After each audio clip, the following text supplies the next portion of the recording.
예, 감사합니다.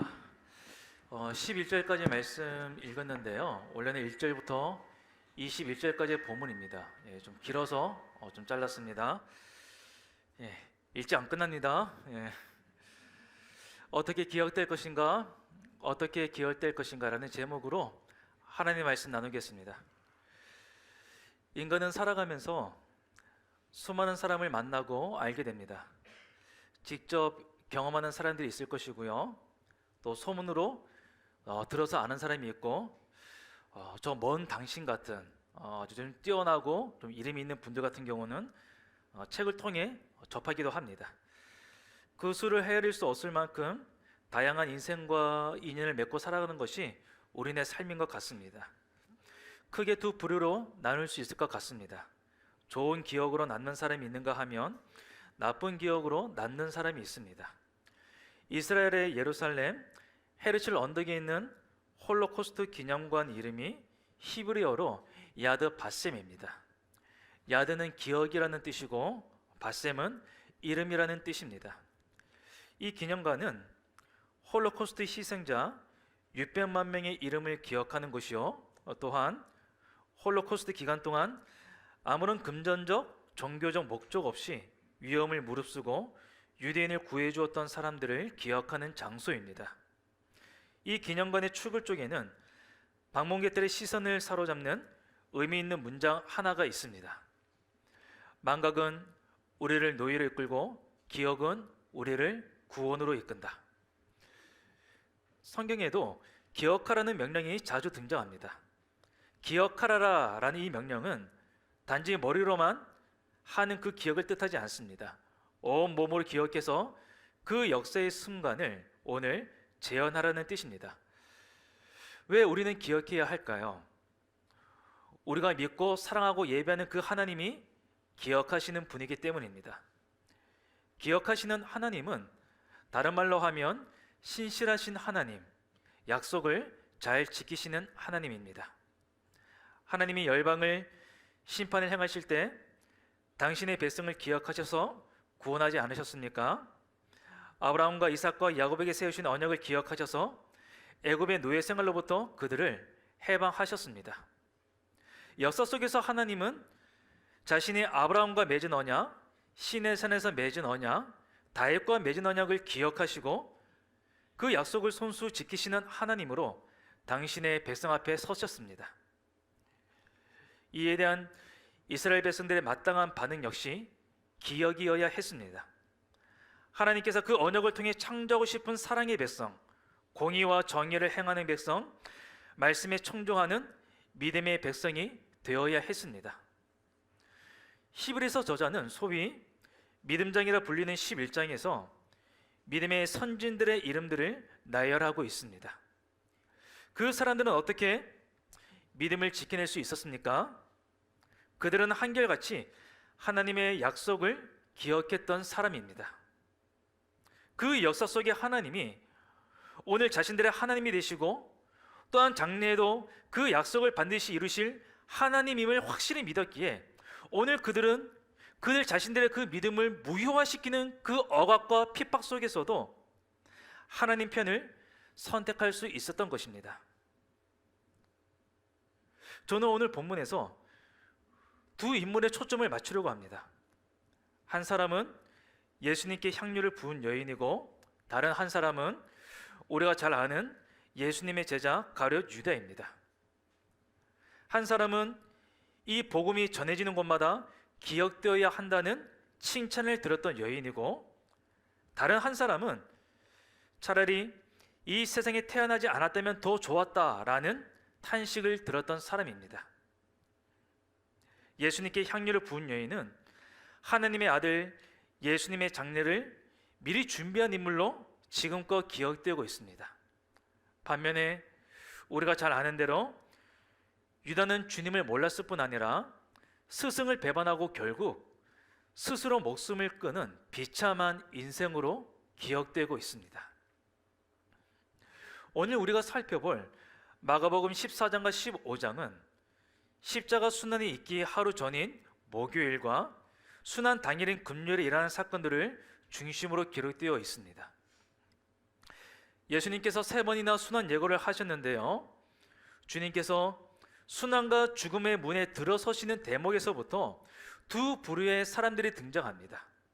예수님을 죽이려는 사람과 예수님의 죽음을 준비하는 사람입니다.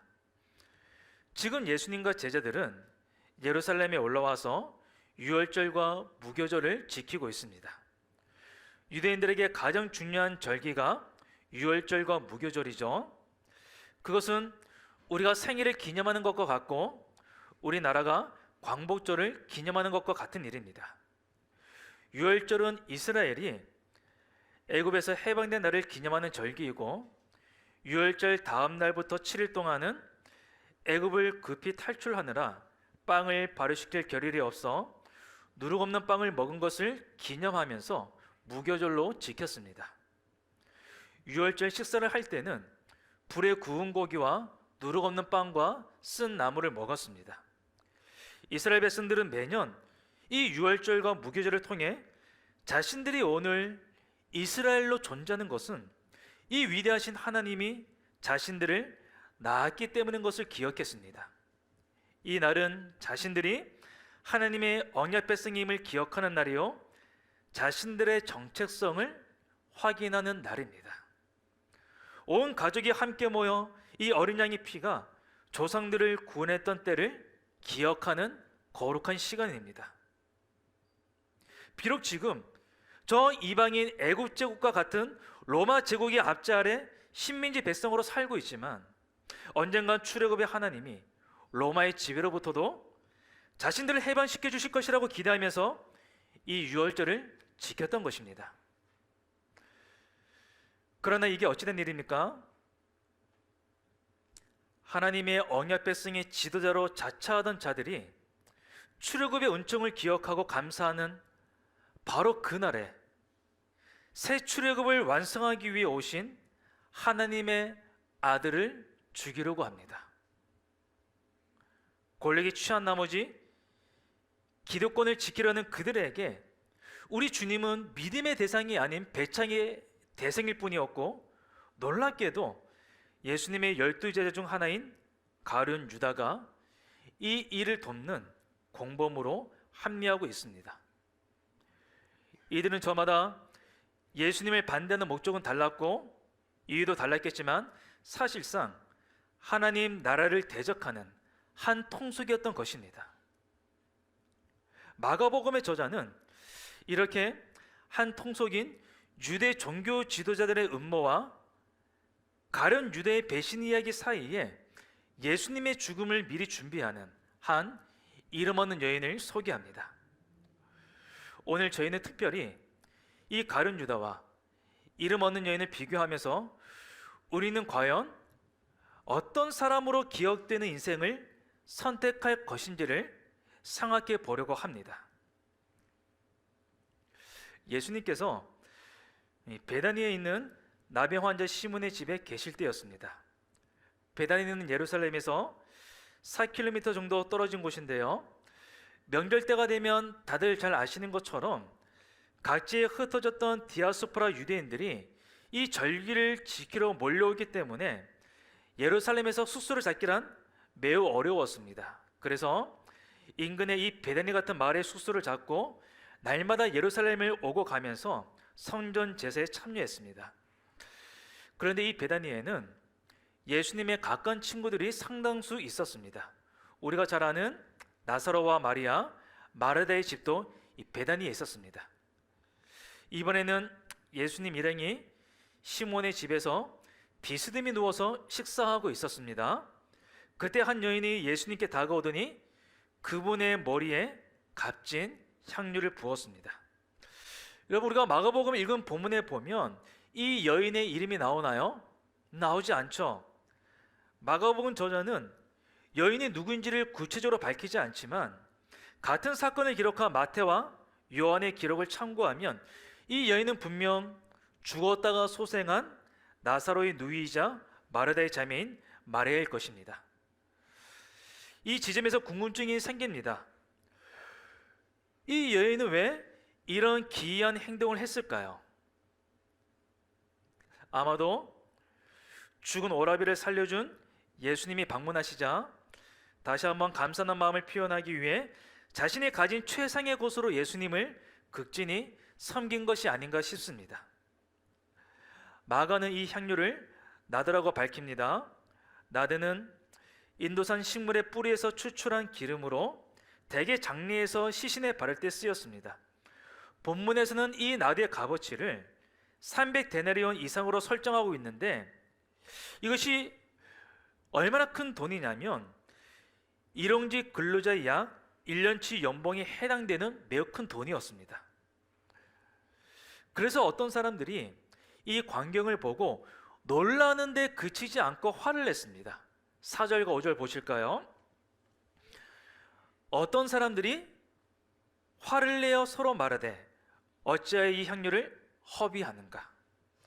이 향료를 300데나리온 이상에 팔아 가난한 자들에게 줄 수 있었겠다 하며 그 여자를 책망하는지라. 허비하는가? 책망하는지라. 역시 마가복음의 저자는 본문에서 화를 낸 사람들이 누군지를 구체적으로 밝히지는 않지만 마태복음에 보면 화를 낸 사람들이 제자들이었습니다. 그리고 요한복음에서는 그 불평을 주던 사람이 가룟 유다라고 명시하고 있습니다. 왜 제자들은 이 여인의 행동을 비난했을까요? 겉으로 보면 대단히 좋은 의도를 갖고 화를 내고 있죠. 이 엄청난 돈을 가지고 가난한 사람들을 도울 수 있을 텐데 예수님의 머리에 부어버렸으니 그 값비싼 향료를 허비한 것이라고 화를 내고 있습니다. 우리가 그 사건의 현장에 있었다면 우리도 제자들과 똑같은 반응을 하지 않았을까요? 그들 눈에 여인의 행동은 낭비로 보였습니다. 허비하는가? 이 말은 아주 좋은 것을 파기했다는 의미입니다. 물론 가난한 자들에 대한 제자들의 관심 자체가 문제는 아니죠. 유대교의 3대 경건 표지 중 하나가 구제였습니다. 특히 유월절 기간에 가난한 자들을 구제하는 일이 더 중요하게 여겼습니다. 실제로 우리 주님도 늘 가난한 사람들에 대해서 관심을 가지셨기 때문에 이 제자들의 반응이 한편 적절해 보이기도 합니다. 하지만 요한복음에서는 가룟 유다가 화를 낸 진짜 이유를 폭로합니다. 그는 가난한 사람들에 대한 관심 때문에 화를 낸 것이 아니라 돈에 대한 욕심, 탐욕 때문에 화를 냈다고 말합니다. 이렇게 말하면 가난한 자들을 생각함이 아니요 저는 도적이라 돈괴를 맞고 거기 넣는 것을 훔쳐 가밀하라. 유다는 재정 담당자였습니다. 얼마나 예수님께 신임을 받은 제자였는지 우리는 알 수 있습니다. 그런데 유다는 예수님보다 돈을 더 사랑했고 평소에도 곧잘 공금을 횡령한 사람이었습니다. 유다는 단번에 예수님께 변심한 사람이 아니라 아주 조금씩 변심의 마음이 커져갔던 사람이었습니다. 돈을 많아지게 할 수 없는 예수는 그에게는 필요 없었습니다. 마리아가 향료를 판 값을 가룟 유다 자기한테 맡겼다면 가난한 자들도 돕고 자기 목도 두둑히 챙길 수 있었을 것인데 저렇게 한꺼번에 다 쏟아부었으니 아까워서 얼마나 속이 쓰렸겠습니까? 여러분, 우리도 살다 보면 화가 날 때가 있죠? 어제 누구 때문에 화 나셨어요? 예. 저는 요즘 새벽마다 강아지 때문에 화가 납니다. 제가 강아지를 키우고 있는데 그 낑낑거리는 소리를 제가 계산을 하지 않고 고민을 많이 했는데도 깨어납니다. 화가 나요. 예. 요즘 누구 때문에 화날 일 많으신가요? 이번 수에 대처하는 정부의 아니라고 묻히기만 태도를 보면서 화가 나지 않았습니까?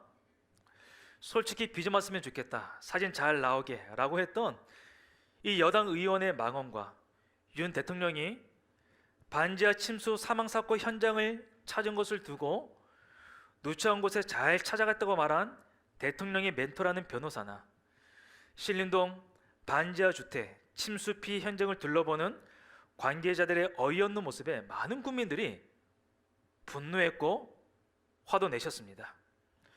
또 우리는 사회 양극화, 외국 이민자에 대한 차별, 권력의 오만함, 불공정, 아파트값 등을 보면 분노가 치밀 것입니다.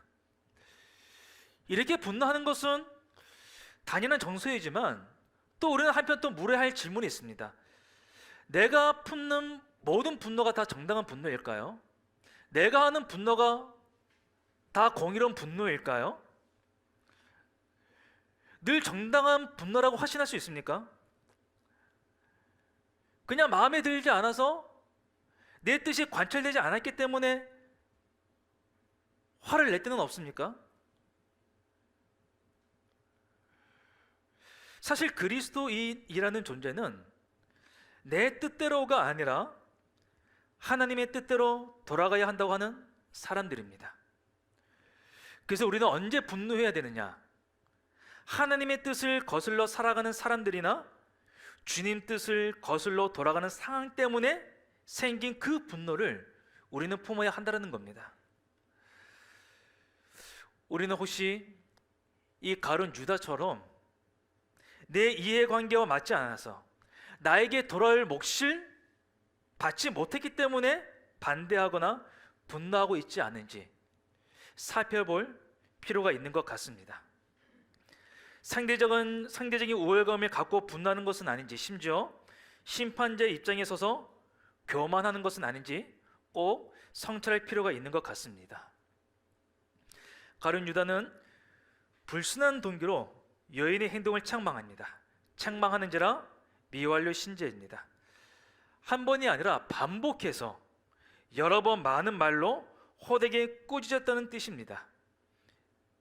주님을 위해 자기가 할 수 있는 최고 수준으로 경배했던 여인을 향해 계속해서 잔소리를 하고 있는 이 가룟 유다의 모습, 마음을 다하고 목숨을 다하고 뜻을 다하고 힘을 다하여 사랑했던 이 여인을 꾸짖었던 가룟 유다의 모습, 하나님 나라보다 자기 나라를 더 소중히 여기고 예수님보다 돈을 더 소중히 여기는 그 사람들이 이 여인의 행동을 이해할 수 있을까요? 가룟 유다, 그는 지금 이것이 지상에서 주님께 드릴 수 있는 마지막 헌신의 기회라는 것을 몰랐습니다. 예수님은 이 정도의 경배를 받으시기에 합당한 구원자요, 메시아요, 하나님 나라의 왕이신 것을 몰랐습니다. 물론 이 여인도 몰랐을 겁니다. 그러나 그녀는 예수님이 오라비 나사렛 생명을 살려준 일은 그 어떤 것으로도 담례할 수 없는 은혜인 것을 알았습니다. 우리는 우리의 욕심 때문에, 우리의 시기심 때문에, 우리의 오만함 때문에 누군가의 순전한 헌신을, 그 섬김을, 그 베풀음을 모욕하거나 멸시해서는 안 되겠습니다. 또한 우리는 예수님께 내가 바라는 것을 기대하며 간구하는 만큼 먼저 그분이 받으셔야 마땅한 영광과 경배를 드리고 있는지를 살피시기 바랍니다. 성도 여러분, 이와 같이 세상에게는 우리가 신앙생활을 하는 것이 인생과 돈을 허비하는 쓸데없는 짓으로 보일 것입니다. 여러분들 가족들 가운데서 믿음이 없는 분들 계신가요? 어떤가요? 매 주마다 교회 나가시고 때로는 수요 예배도 나오시고 또 어떨 때는 특별 새벽 기도 해가지고 일주일 내내 또 교회 나오시고 헌금도 드리고 우리의 몸도 드리고, 그죠? 그런 모습들을 보면서 믿지 않는 지인들이나 가족들이 여러분들에게 뭐라고 이야기했습니까? 너무 그 종교에 빠지지 말라고, 왜 그렇게 시간과 정력과 그 에너지, 그 물질을 낭비하느냐, 이런 말 많이 듣지 않으셨습니까? 그래서 우리에게 더 애정이 있는 사람이라면 너무 깊이 종교에 빠지지 말라고 충고하기도 할 것입니다. 하지만 거룩한 허비 없는 신앙은 참 신앙이 아닐 수도 있습니다. 짐 엘리엇이라는 선교사님이 계십니다. 선교사님은 4명의 다른 동료 선교사님들과 함께 남미 에콰도르의 아우카족에게 복음을 전하러 들어갔습니다. 그런데 그 지역에 도착 시작하자마자 원주민들에게 무참히 살해당했습니다. 이 얼마나 허망한 일입니까? 결혼한 지 불과 27개월 만이었고 그에게는 10개월 된 딸이 있었습니다. 1956년 에콰도르에서 이 5명의 청년들이 갑작스런 죽음을 당한 사건을 두고 라이프라는 잡지는 이렇게 말했습니다. 이 얼마나 헛된 죽음인가? 이 얼마나 불필요한 낭비인가? 그들은 장래가 촉망된 젊은이들이 그 위험한 지역에 들어가 선교 사역을 벌인 것 자체가 무모했다고 지적했습니다. 기자가 짐 엘리엇의 아내 엘리자베스와 인터뷰하면서 이 무슨 낭비란 말입니까? 라고 또다시 이야기했습니다. 그러자 엘리자베스는 즉각 대꾸했습니다. 아니, 낭비라니요. 그런 말씀하지 마세요. 내 남편 짐 엘리엇은 어린 시절부터 이 순간을 위해서 준비한 사람입니다. 잃어버린 영혼에게 다가가 복음을 전하기 위해 일생을 준비했고 그렇게 살다가 하나님의 곁으로 갔습니다. 이것이 낭비입니까? 다시는 내 남편의 죽음을 낭비라고 말하지 마세요. 세상 사람들은 5명의 젊은 선교사들을 어리석고 무모하며 생을 낭비한 사람들이라고 책망하지만 하나님과 잃어버린 영혼을 위해 살았던 그들의 죽음은 결코 낭비라고 말할 수 없는 겁니다. 짐 엘리엇이 자신의 일기장에 쓴 것처럼 영원한 것을 얻기 위해 영원하지 않은 것을 버리는 일은 결코 어리석은 선택이 아니기 때문입니다. 성도 여러분, 우리는 주님을 사랑하는 마음으로 교회 시간을 드립니다. 주님께 감사하는 마음으로 헌금을 드립니다. 때로는 노동력도 제공합니다. 때로는 하나님께서 원하시면 불이 또 기꺼이 감사합니다. 한 번만 눈 감으면 앞날을 보장받을 수 있는 기회가 오는데도 타협하지 않기로 선택합니다. 세상에 그런 우리를 이해할 수 있습니까? 세상 물정 모르고 시간과 물질을 허비하는 바보라고 우리를 계속해서 책망하고 있지 않겠습니까? 신앙이 무엇입니까? 신앙은요, 세상과 전혀 다른 계산법을 적용하는 영역입니다. 주님의 것을 주님께 드린 것은 하나도 허비가 되지 않는다고 믿는 것이 신앙 아닙니까? 그래서 우리는 하나님께 기쁨을 이렇게 노래합니다. 주님, 나의 손과 발도, 나의 음성과 나의 보화도, 나의 시간도, 심지어 나의 생명도 주님께 드리오니 받아 주십시오. 이렇게 노래하는 사람들이 신앙인들 아닙니까? 우리는 하나님의 크신 사랑과 주님의 자비하심과 성령님의 도우심을 알기에 삼일째 하나님을 섬길 수 있고 이웃에게 헌신할 수 있는 것 자체를 감사합니다. 이것이 허비입니까? 이것이 불필요한 낭비라고 말할 수 있겠습니까? 우리의 낭비는 고귀한 낭비입니다. 부모가 자식을 위해 사랑하고 헌신하는 것을 허비라고 말하는 사람은 없습니다. 자식이 돌려받지 못했다고 해서 그 사랑이 허비가 되는 것은 아닙니다. 허비가 없는 사랑은 없습니다. 사랑에는 반드시 계산 없는 사랑, 허비하는 사랑이 동반되어야 합니다. 우리 주님께서 허비하는 사랑을 베풀어 주시지 않았다면 우리가 어떻게 그리스도인이 될 수 있었겠습니까? 계산 없는 사랑이 없다면 우리는 신앙의 길을 갈 수 없습니다. 사랑, 그것은 가장 고귀하고 소중한 것을 알게 되니 다른 건 이제 상대적인 것이 되는 일이기 때문입니다. 세상은 그렇게 주님을 사랑하고 이웃을 사랑하는 우리를 이해할 수 없지만 그렇게 허비하는 사랑이야말로 우리가 믿는 복음을 가장 효과적으로 증명하는 길이 되는 겁니다. 세상과 가장 선명한 차이를 만들어낼 수 있는 복음 전도가 바로 이 허비하고 헌신하는 사랑이라는 거죠. 화를 낸 제자들에게 주님이 어떻게 반응하십니까? 그들의 분노를 어떻게 평가하십니까? 6절과 7절 함께 읽어보겠습니다. 예수께서 이르시되 가만두라 너희가 어찌하여 그를 괴롭게 하느냐 그가 내게 좋은 일을 하였느니라. 가난한 자들은 항상 너희와 함께 있으니 아무 때라도 원하는 대로 도울 수 있거니와 나는 너희와 항상 함께 있지 아니하니라. 예수님은요, 이 제자들의 진짜 의도를 아셨습니다. 우선 그들이 표면적으로 내건 명분부터 허무십니다. 유월절 기간에 가난한 자들을 구제하는 일이 중요하지만 예수님은 지금은 그보다 더 중요하고 더 시급하게 할 일이 있다고 하십니다. 그게 뭘까요? 나는 너희와 항상 함께 있지 않는다, 이 말입니다. 가난한 자들은 내일도 제자들과 함께 있겠죠. 하지만 우리 주님은 오늘이 아니면 섬길 수 없는 분입니다. 여러분, 내가 예수님을 사랑하고 내가 예수님을 섬길 수 있는 기회가 항상 올까요?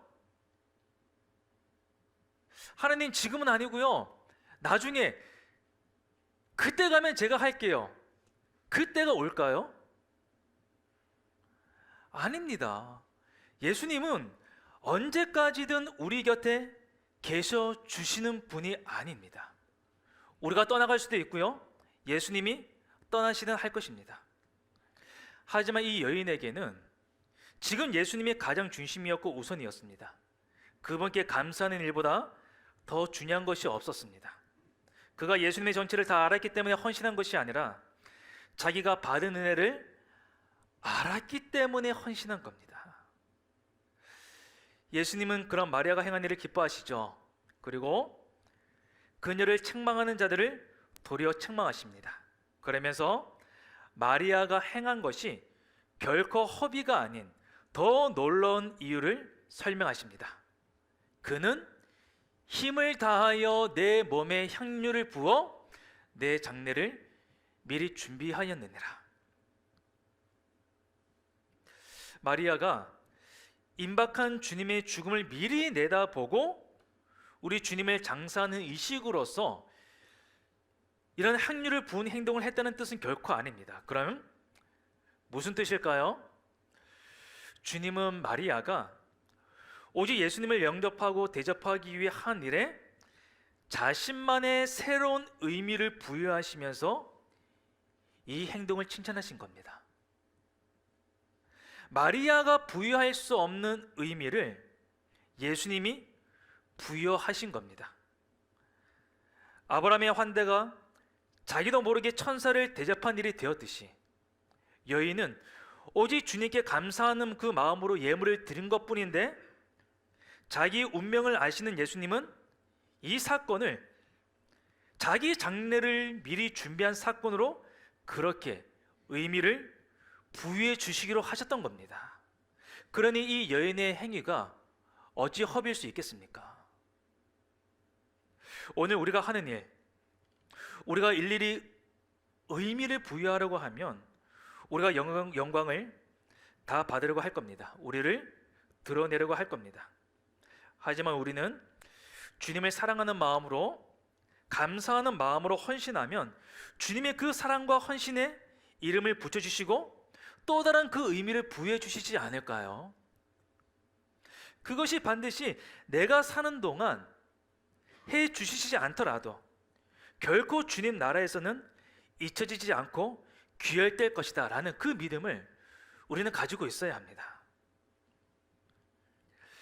여기서 우리는 마가가 두 부류의 사람들을 극명하게 대조하는 것을 볼 수 있습니다. 대제사장들과 서기관들은 거룩한 성전에서 예수님을 살해할 음모를 꾸미고 있는 반면 부정한 공간인 나병 환자의 집에서는 마리아가 예수님을 향한 사랑과 헌신의 증표로 값비싼 향유를 머리에 붓고 있습니다.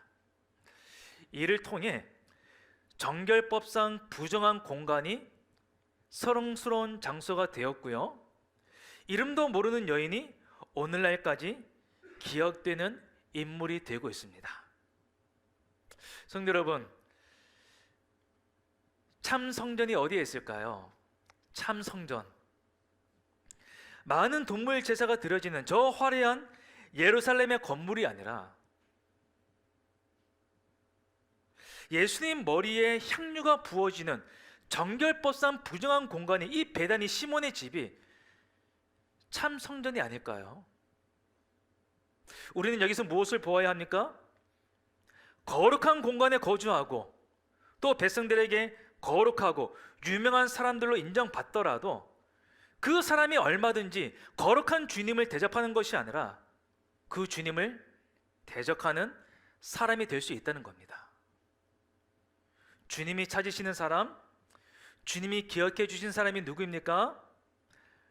거룩한 시간과 공간을 점유하는 사람이 아니라 세상과 다른 방식으로 예수님을 대하고 세상과 다른 가치로 재물을 대하고 세상과 다른 시각으로 시간을 대하고 공간을 대하는 사람, 그 사람들을 우리 주님이 찾으시고 우리 주님이 기억해 주시지 않을까요?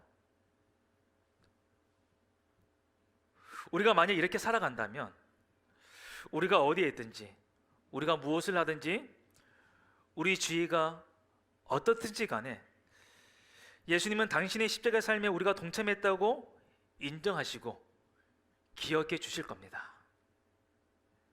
예수님께서 마리아의 행동에 대해 다음과 같이 마무리 선언을 하십니다. 내가 진실로 너희에게 이르노니 온 천하에 어디서든지 복음이 전파되는 곳에는 이 여자가 행한 일도 말하여 그를 기억하리라 하시니라. 이 여인을 기억하라. 이 헌신의 여인은 주님의 눈에 영원히 기억되어야 할 귀한 여인이었습니다. 오늘 성경을 읽는 우리도 이 이름 없는 여인을 기억합니다. 나태주 시인의 그런 사람으로라는 시가 있습니다. 그 사람 하나가 세상의 전부일 때 있었습니다. 그 사람 하나로 세상이 가득하고 세상이 따뜻하고 그 사람 하나로 세상이 빛나던 때 있었습니다. 그 사람 하나로 비바람 거센 날도 겁나지 않던 때 있었습니다. 나도 때로 그에게 그런 사람으로 기억되고 싶습니다. 여러분의 기억 속에 세상의 전부로 느껴지던 사람이 있습니까? 그 사람만 생각하면 세상이 밝아 보이고 죽음의 파도가 넘실대는 가운데서도 담대함을 잃지 않을 수 있었던 그런 기억나는 사람이 있습니까? 나태주 시인은 내게 그런 존재이던 그에게 때로 나도 그런 사람으로 기억되고 싶다고 말합니다. 무엇보다 우리는 이 여인을 기억하라는 주님의 음성을 마음에 새겨야겠습니다. 나도 누군가에게 믿음의 사람으로 기억되면 얼마나 좋을까요? 어떤 집사님에게 내가 헌신의 사람으로, 또 어떤 장로님에게 내가 하나님의 나라를 미래에 준비한 사람으로 기억되면 얼마나 좋을까요? 이 여인과는 반대로 문제적 인간, 가룟 유다가 있습니다. 한 여인이 가장 소중한 것을 들여 예수님의 장례를 준비했다면 가룟 유다는 돈을 받고 3년 동안 동고동락했던 스승을 배반합니다. 예수가 죽고 장례가 치러지게 만든 사람이 가룟 유다였습니다. 마리아는 돈을 아끼지 않고 주님의 장례를 준비했는데 가룟 유다는 돈이 아까워서 예수님을 죽음으로 몰아갔습니다. 예수님은 유월절 식사는 예루살렘에 올라가서 하고 싶으셨습니다. 그래서 제자들을 불러 식사할 장소를 준비하게 하시는데요, 이 대목에서 주님은 하나님의 아들로서의 능력을 10분 발휘하십니다. 제자 둘을 예루살렘 성읍으로 보내시며 매우 구체적인 지시사항을 주십니다. 물동이를 메고 가는 한 사람이 너희를 만날 것이다. 그를 따라가라. 그러면 집주인이 잘 갖추어 준비된 큰 다락방을 너희에게 친히 보여줄 것이다. 대낮에 여자가 아니라 남자가 물동이를 이고 간다면 그 사람은 눈에 잘 띄겠죠. 그는 아마 예수님과 잘 아는 사이였을 것이고 예수님의 부탁이라면 즉시 들어줄 만한 사람이었을 겁니다. 예수님의 말대로 제자들은 예루살렘 안으로 들어가서 유월절 식사를 위한 장소를 마련합니다. 저녁 때가 되자 예수님께서 다른 제자들과 함께 그 집으로 가셨습니다. 성도 여러분, 유월절 어린 양의 피가 이스라엘 백성을 죽음에서 구원했던 것처럼 우리 주님이 이제 유월절 만찬 후에 잡히셔서 온 인류를 구원하는 어린 양으로서 새 출애굽을 이루어 가실 겁니다. 주님은 죽음의 길인 줄 알면서도 우리의 구원을 위해 고난의 휘장을 여셨습니다. 그렇다면 예수님이야말로 마음을 다하고 목숨을 다하고 뜻을 다하고 힘을 다하여 하나님을 사랑하신 분입니다. 예수님이 먼저 언약을 기억해 주셨고 자신을 헌신하는 사랑으로, 허비하는 사랑으로 우리를 상대해 주셨습니다. 여인이 앞에서 보였던 그 헌신과 희생은 이제 그가 섬긴 예수님께서 아버지 하나님을 위해, 그리고 향유를 부은 여인 자신을 위해, 그리고 오늘날 우리 모두를 위하여 보여줄 헌신과 희생을 미리 보여준 일이었고, 그녀는 미리 그 사랑에 화답한 사람이 되는 것입니다. 이 얼마나 아름다운 관계입니까? 이제 이것은 예수님의 12 제자들에게도 기대하셨고 오늘 우리에게도 기대하시는 반응이기도 하는 겁니다. 그런데 제자들, 특별히 가룟 유다, 어떻게 반응합니까? 그들은 하나님 나라를 위해서 예수님처럼 자신을 내어줄 준비가 되어 있습니까? 저녁이 된 후 예수님은 제자들과 함께 준비된 다락방으로 가셔서 식사를 하십니다. 그런데 가장 따스하고 사랑과 우정이 넘쳐야 할 식탁 자리가 배반자가 폭로되는 자리가 되고 있습니다. 내가 진실로 너희에게 이르노니 너희 중에 한 사람 곧 나와 함께 먹는 자가 나를 팔리라. 나와 함께 먹는 자가 나를 팔리라 라는 이 말은 예수님이 가장 신뢰하는 사람들에게 배반당할 것이라는 충격적인 뜻입니다.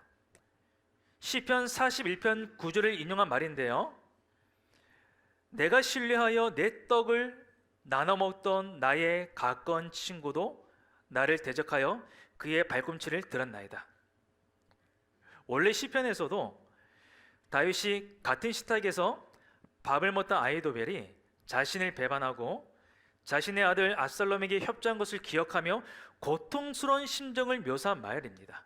예수님은 저 시편 41편 9절의 말씀, 구약 성경을 통해서 제자들에게 배신당할 자신의 아픔을 표현한 것입니다.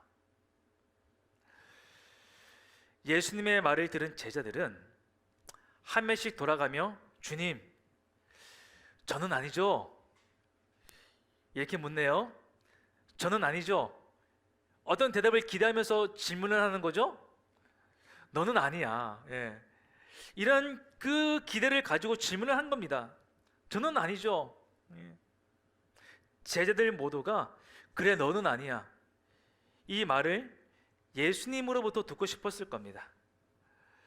그런데 이것은 이미 제자들 자기들도 스스로 믿지 못하는 지경에 이르렀다는 의미이기도 합니다. 그러나 예수님의 답변은 그들을 놀라게 했을 겁니다. 이미 예수님 당신을 넘겨줄 자가 지금 이 식사 자리에 함께하고 있다고 더 분명하게 말씀하셨기 때문입니다. 이제 예수님을 믿지 못했고 예수님을 못 믿었던 제자들이 이제 자기 자신들을 의심해야 할 순간이 왔습니다. 특히 가룟 유다는 자신을 의심해야 했습니다. 12 중에 하나, 곧 나와 함께 그릇에 손을 넣는 자니라. 인자는 자기에 대하여 기록된 대로 가거니와 인자를 파는 그 사람에게는 화가 있으리로다. 그 다음이 끔찍하네요. 그 사람은 차라리 나지 아니하였더라면 자기에게 좋을 뻔하였느니라. 주님은 배반자가 누군지 아셨습니다. 가룟 유다는 이미 예수님을 배신하기로 결정했으면서도 식탁 교제에 참여했습니다. 욕망의 눈이 멀어 예수님을 죽이려고 한 종교 지도자들과 별반 다르지 않았습니다. 유다는 이 마지막 말씀마저 회개의 기회로 삼지 못했습니다. 분명 예수님의 죽음은 성경을 이루는 일이고 하나님의 계획의 일부이지만, 그렇다고 예수님을 배반한 사람의 책임까지 없애주는 것은 아닙니다. 그 사람은 차라리 나지 않았더라면 자기에게 좋을 뻔했다. 예수님 말씀처럼 가룟 유다는 오늘날 우리에게까지 비참한 인생으로 기억되고 있습니다. 성도 여러분, 인생이란 무언가를 기억하고 누군가에게 기억되어지는 것이 아닐까 싶습니다. 우리가 그동안 소명기에 있으시면서 여러 사역자들이 왔다 가셨죠. 김성희 목사님도 계시고 박정인 전도사님, 또 여러 사역자분들이 계시는데요. 어떤 기억들을 갖고 계신가요? 이처럼 사람이 기억하는 그 기억만 생각해 봐도 되게 부담이 되고 또 두렵기도 합니다. 이제 기억하라는 이 성경 말씀이 더 두렵게 다가오지 않습니까? 함께 살펴본 본문에는 두 가지 평가가 있었죠. 하나는 나에게 좋은 일을 했다. 다른 하나는 차라리 무엇 하지 않았더라면 좋을 뻔했다. 우리 주님이 이 시대의 교회를 어떻게 평가하고 계실까요? 사람들이 팬데믹 시대와 그 이후의 교회를 어떤 이미지로 기억하게 될까요? 바울은 고린도 교회를 향해 자기를 기억하고 자신의 가르침을 지킨 것을 칭찬합니다. 너희가 모든 일에 나를 기억하고 또 내가 너희에게 전하여 준 대로 그 전통을 지킴으로 너희를 칭찬하노라. 고린도 교회 성도들은 바울이 그리스도의 종으로서 그리스도를 본받고 있음을 기억합니다. 감히 바울만큼은 아니지만 광주소명교회 성도님들이 훗날 저 이태환이라는 목사를 기억하실 때 하나님의 교회의 걸림돌이 되기보다는 디딤돌이 된 사역자로 기억되었으면 좋겠다라는 그 기도를 드렸습니다.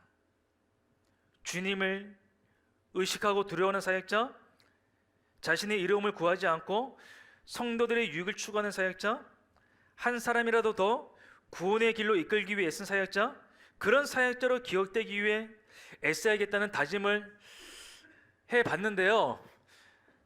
자신 없어요. 굉장히 큰 욕심이죠. 저도 큰 욕심인 것 같아서 다시 기도드렸습니다. 큰 기여를 하지는 못했더라도 누를 끼치지 않은 목회자, 차라리 이 광주 소명교회 오지 않았으면 좋을 뻔했다, 그 소리만 안 들어도 저는 성공인 것 같습니다. 우리 반면 성도님들은 목회자들에게 어떤 사람으로 기억되고 싶으세요? 우리 집사님, 어떤 사람으로 기억되고 싶으세요? 왜 제 노래 안 맞추시죠? 예. 우리 성도님들은 각자에게 어떤 사람으로 기억되어지기를 바라십니까? 이제 교회 이야기 한번 해볼까요? 우리 성도님들은 광주 소명교회가 어떤 교회로 기억되어졌으면 좋겠습니까? 요람에 보면 광주 소명교회가 꿈꾸는 공동체의 모습이 자세히 기록되어 있습니다. 제가 검은 글씨 읽을게요. 다른 글씨는 우리 성도님들 읽어주시기 바랍니다. 진리로 거룩해져서 예수님을 닮아가고 따라가는 나눔과 베풀매 사랑으로 하나 되어 살림이 있는 삶의 모든 영역에서 암과 삶이 일치하는 세상에서 하나님의 정의와 평화를 실천하는 현 시대 질문에 대답하고 다음 시대를 준비하는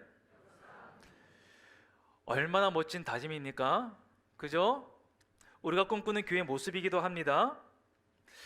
삶과 삶이 하나 되는 교회, 교회를 낳는 공동체, 다음 세대에게 값진 신앙의 유산을 물려주는 교회, 그리고 우리 안에만 머물지 않고 이 지역의 필요에 민감하게 반응하고 또 역사의 부름에 능동적으로 대답하는 그 교회, 그런 교회로 우리와 우리 자녀들과 이 지역의 사람들에게 기억되면 얼마나 좋을까요? 우리가 이것을 위해서 좀 기도를 해야 될 것 같습니다. 다른 교회에서 겪었던 쓰러진 아픔의 그 기억들 있으시죠? 그 교회만 생각하면 화도 나고 답답하고 억울하기도 하고 눈물 나기도 하고, 근데 그 기억들을 웃으면서 말할 만큼 소명교회에서는 은혜의 기억들로만 충만해지셨으면 좋겠습니다. 그런데 그냥 이루어지나요, 저게? 그냥 이루어지세요? 예. 우리 교회가 지금까지 이렇게 왔고 이 모습이 될 수 있었던 것이 그냥 된 겁니까? 박대원 목사님께서 말씀을 잘 가르치시고 양육하시고 그거에 못지않게 우리 성도님들이 한 마음으로 연합하여 거룩한 그 일에 동참을 했기 때문에 우리 교회가 제자 공동체, 교제 공동체, 예배 공동체, 선교 공동체, 역사 공동체로 점점 더 온전한 그 모습으로 나아가고 있는 것이죠. 저 소망은 저절로 이루어지지 않습니다. 지금 우리 교회의 모습이 누군가의 헌신 때문에 이루어졌다라는 그 사실을 우리는 망각해서는 안 됩니다. 우리에게 무엇이 필요합니까? 향유를 부은 여인처럼 큰 헌신, 허비하는 사랑, 계산하지 않는 그 사랑이 필요하다라는 겁니다. 가련 유대의 길이 아니라 예수님의 십자가의 길이 필요하다라는 것을 우리는 꼭 기억해야겠습니다. 우리 모두 이 일에 부름받았습니다. 값비싼 향유를 예수님께 부어드린 여인의 헌신이 있는 교회와 성도가 되어갑시다. 한 마음으로 하나님 나라를 위해 헌신하는 모습을 서로에게 그리고 다음 세대에 보여줍시다. 누구보다도 주님께 나에게 참 좋은 일을 했다라고 평가받는 교회가 됩시다. 그러면 이웃과 가족들에게 믿음과 소망과 사랑의 사람으로 기억되는 인생이 되고 교회가 되어 있을 것입니다. 기도드립니다. 살아계신 하나님 아버지, 감사합니다. 오늘 계산하지 않는 헌신을 보여주었던 이름 없는 이 한 여인과 돈 때문에 예수님을 팔아넘긴 가련 유대의 그 인생을 서로 비교해보는 시간을 가졌습니다.